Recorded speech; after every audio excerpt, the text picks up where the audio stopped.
E no nosso vídeo de hoje a gente tem o prazer de receber o Dr. Marco Demange. Ele é ortopedista e conversa com a gente hoje a respeito de lesão no menisco.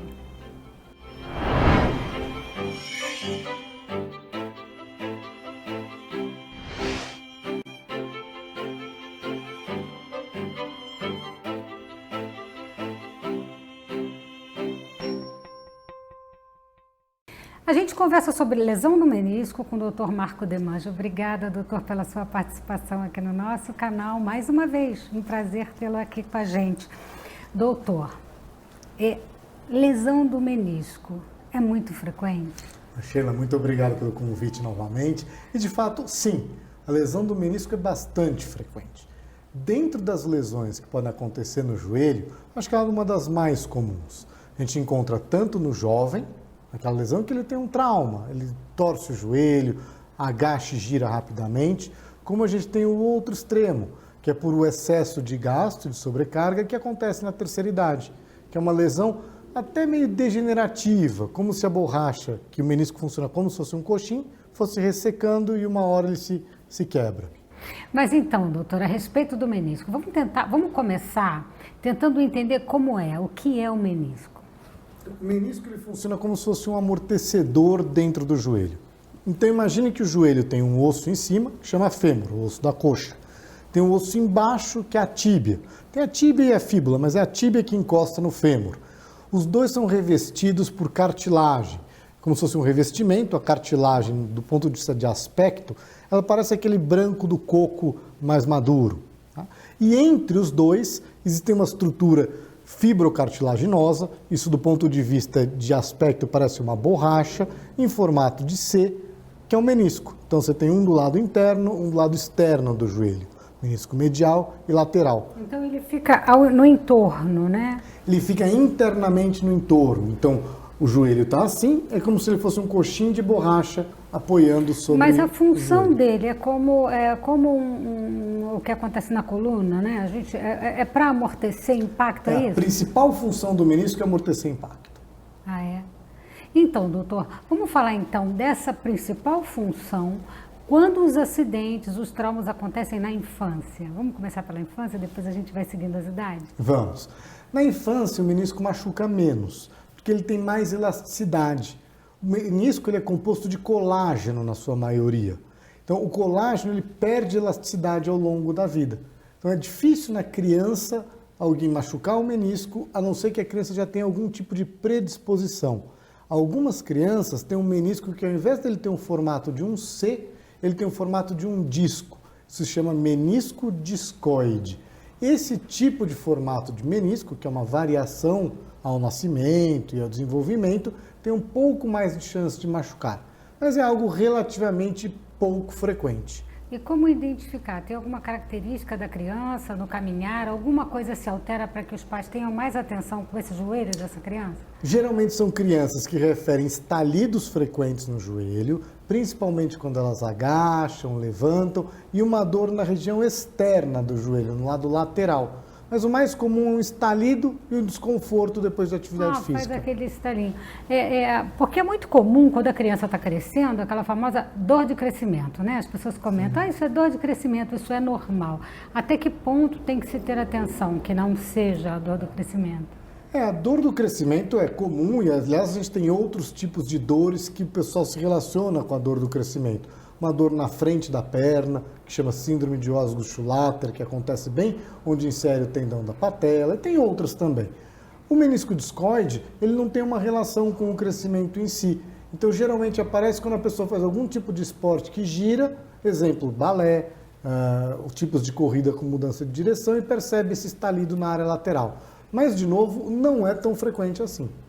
Nas crianças é mais comum, nos meninos, suponho, né, por causa da atividade esportiva? Não, a distribuição na população do menisco discoide é meio parecida.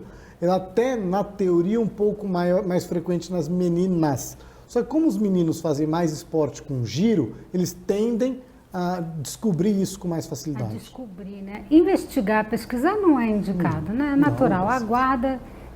Porque às vezes você fica pensando, né? Eu quero colocar meu filho nessa atividade, naquela. Hoje em dia todo mundo se preocupa em dar um caminho esportivo. Isso não precisa preocupação. Vai seguindo a vida, se der algum sinal, busca a ajuda de um profissional. Sim, em relação ao menisco discoide, com certeza. Não precisa ficar se investigando previamente para ver se eventualmente a criança tem esse tipo de situação, salvo se ela começar a ter algum desconforto com o estalido. Crianças, né? Sempre muito jovens, aí tudo se recupera muito mais fácil. Vamos falar agora dos jovens. Os jovens que naturalmente também estão muito expostos à atividade física, academia e esporte. Como acontece com os jovens, doutor? A lesão do menisco no jovem geralmente acontece ou por um movimento de giro, então a pessoa que para e gira sobre o joelho, ou no movimento, às vezes, de um agachamento muito brusco. Então a gente encontra isso no futebol, no basquete, no vôlei, ou seja, esportes que têm mudança de direção muito rápida. Nos esportes com agachamento muito grande. Então, acontece no jiu-jitsu, em algumas lutas em que o indivíduo vai e agacha e levanta com facilidade e faz um movimento torsional. Essas são as maneiras mais comuns dos jovens que têm um menisco bom, inteiro e com elasticidade boa romper e geralmente percebe isso bruscamente. Naquele momento ele sente a dor e o joelho depois começa a trazer desconforto a partir daí. Doutor, atividade física, porque hoje para os jovens e também para as pessoas mais adultas é uma preocupação de se manter em atividade física. Atenção, alguma atenção especial nesse sentido? Acho que a principal situação para quem pratica atividade física é estar com o corpo preparado para ela. Então a primeira situação, você está praticando de futebol, gosta de esquiar, faz jiu-jitsu, joga vôlei, tem um bom preparo muscular, musculação adequada para ter um condicionamento muscular bom. O segundo é perceber se a mecânica do movimento está adequada. Muitas vezes a pessoa faz os movimentos não da forma ideal e eventualmente sobrecarregando de uma maneira demasiada. E a terceira situação é tomar cuidado no momento em que a gente está entrando em fadiga. Então a gente percebe esse tipo de lesão de uma maneira muito frequente naquele indivíduo que está fazendo esporte, aí ele está cansado, mesmo assim insiste em fazer e aí ele tem uma lesão. Um exemplo que a gente coloca que é muito típico é quando as pessoas viajam e vão esquiar. A pessoa não está com preparo físico próprio para esquiar, vai numa viagem e opta por esquiar todos os dias e aproveitar o período do lift até o final do dia. Lá para os últimos dias, quando a musculatura já está fadigada, eventualmente tem um entorse, às vezes numa situação muito simples e boba. Então, um cuidado no preparo da musculatura e saber o momento de parar o esporte é fundamental para prevenir lesão. Excelente a sua observação. E também para você que está voltando agora à atividade física depois desse período, né, parado por causa da quarentena e tudo mais, tem muita atenção ao voltar, né, doutor? Porque volta de repente e o corpo não está preparado, né, doutor? Exatamente. Isso aumenta a chance de ter algum tipo de lesão. É verdade. Então, vamos para a terceira idade, né? Que é esse momento assim da vida, onde a gente tem que ter uma atenção um pouco mais particular, com alguns casos específicos. Quais seriam esses, doutor? De novo, o menisco na terceira idade, ele vai perdendo elasticidade. Então, assim como o colágeno da pele também vai perdendo elasticidade, o mesmo acontece com o menisco. Então, eventualmente, movimentos mais bruscos, evitar um agachamento muito profundo, tudo isso preserva ou diminui a chance do menisco se machucar. E na eventualidade dele se machucar, também fazer sempre um reforço da musculatura, fazer um bom acompanhamento com o médico ortopedista. Fisioterapia também, né? Com certeza. A fisioterapia e adequar a musculatura ao redor ajuda demais, principalmente na presença das lesões de menisco. Uma coisa que a gente deve orientar também as pessoas, que o senhor deve orientar, é a respeito da orientação para a atividade física, né? Muitas pessoas vão fazer atividade física, mas não sabem como fazer, e aí faz errado. Não acontece isso? Uma das maneiras que se machuca muito, seja o joelho ou qualquer articulação, é fazer uma mecânica do movimento incorreta. Isso sobrecarrega em demasia. E ao sobrecarregar demais, muitas vezes alguma estrutura entra numa fadiga e se rompe. Com certeza, fazer adequadamente a atividade física é fundamental. É porque tem muita gente fazendo em casa, né, atividade física, e às vezes pode impactar, né, doutor? Então, vamos falar do tratamento, doutor. Quais são as novidades e aquilo que se pode fazer para resolver a situação do menisco quando ele está afetado? Claro. O tratamento varia demais de acordo com o tamanho da lesão, o local que ela está do menisco, a parte dele, o formato dessa lesão, se ele é mais horizontal, se ele é mais deslocado, se tem um pedacinho que está se movimentando, ou seja, se ele está estável ou não, e a faixa etária do indivíduo.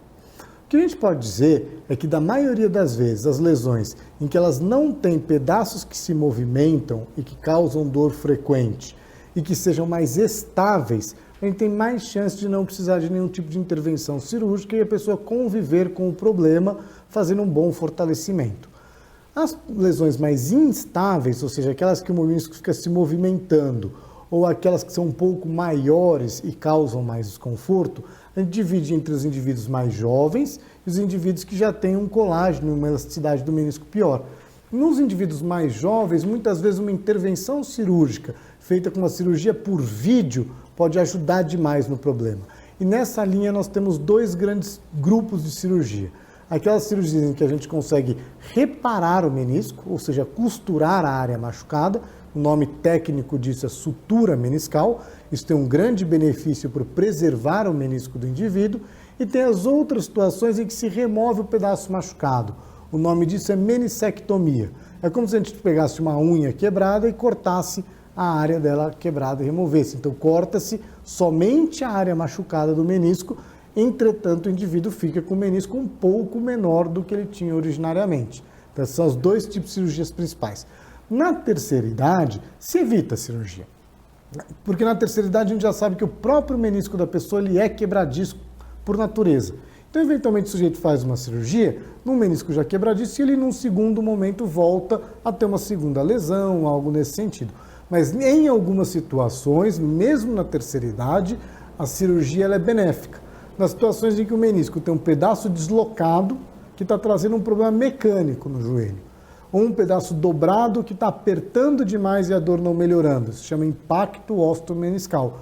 Ou nas lesões em que o menisco ele é quase todo bom, mas ele faz um corte radial. O corte radial é como se a gente pegasse uma borracha e cortasse nesse sentido. Se ele for pequeno, eventualmente fazer uma cirurgia de remoção desse pedaço machucado preserva o menisco no sentido desse corte não correr e não aumentar a lesão. Então essas são as situações que mesmo no indivíduo que já tem um pouco mais de idade, talvez a cirurgia são possíveis seja resolver com a cirurgia. Sim. São muito frequentes as dores? Elas são muito incômodas? A dor é o principal sintoma de quem tem um machucado no menisco. Então ele vai ter dor para agachar, eventualmente ele tem dor bem na linha articular do joelho, às vezes quando um joelho bate no outro, o sujeito tem dor, ele tem dor para fazer um movimento que ele está mudando de direção. Algumas pessoas falam ao sair do carro tem dor. E no esporte, sem sombra de dúvida. Sem sombra de dúvida. Muitas pessoas às vezes não conseguem fazer absolutamente nada porque o menisco incomoda, né? Sim. Doutor, é mito ou verdade essa introdução do ácido hialurônico no tratamento? Isso é uma realidade? No caso da lesão do menisco, um ácido hialurônico não vai cicatrizar esta lesão. O que ele pode fazer é com que o paciente tolere um pouco mais o machucado e neste período que ele está tolerando mais o machucado, ele melhora o fortalecimento da musculatura. Então, no indivíduo, às vezes na terceira idade, que tem uma lesão meniscal, e que a gente opta por fazer um trabalho de fortalecimento muscular. E ele chega para a gente e fala assim, tudo bem, mas o desconforto está me atrapalhando a trabalhar essa musculatura. Eventualmente, o ácido hialurônico ajuda a tirar esse desconforto temporariamente, ele melhorar a musculatura e, a partir daí, passar a tolerar o problema de uma maneira mais adequada. Ajuda a encontrar o caminho, efetivamente, de uma melhoria mais eficiente. Sim, é como se fosse um empurrão a mais. Uma ajuda. Sobre a cirurgia, é uma cirurgia minimamente invasiva? Como é que ela funciona? Ela é um pouco mais profunda? Como é a cirurgia, doutor? A cirurgia ela é feita por vídeo, com câmeras de vídeo, e são pequenas perfurações no joelho, geralmente duas. A câmera de vídeo tem um diâmetro menor do que uma caneta Bic ou do que uma caneta convencional. E todo o procedimento é feito, então, por perfurações menores do que isso. Ela é minimamente invasiva. Na grande maioria das vezes, o paciente pode ir embora do hospital no mesmo dia do procedimento. Então, ele vem, faz o procedimento aí perdura ao redor de 1 hora, depois disso ele se recupera e algumas horas depois ele pode ir para casa. A solução pela cirurgia é definitiva ou existem casos de uma reoperação? O menisco ele pode se romper novamente, então é como se fosse uma borracha. Esse sujeito, a gente não consegue blindar este menisco para não ter outro tipo de machucado. Então, para aquele machucado em si, ela é resolutiva. Entretanto, ele pode fazer um novo machucado no futuro. Claro. É é isso, gente. Sempre muita atenção com a saúde, né? Muita atenção com os hábitos posturais, com o uso dos exercícios, acompanhamento, orientação, conhecimento. E é por isso que a gente está aqui conversando com o Dr. Marco Demange. Muito obrigada, doutor, pela sua participação aqui no nosso canal mais uma vez. Sheila, muito obrigado, estou à disposição e agradeço o convite. Um abraço a todos. Isso, gente, a gente vai ficando por aqui. Você já sabe, se inscreve no canal, deixe o seu like, porque eu quero ver vocês no nosso próximo vídeo.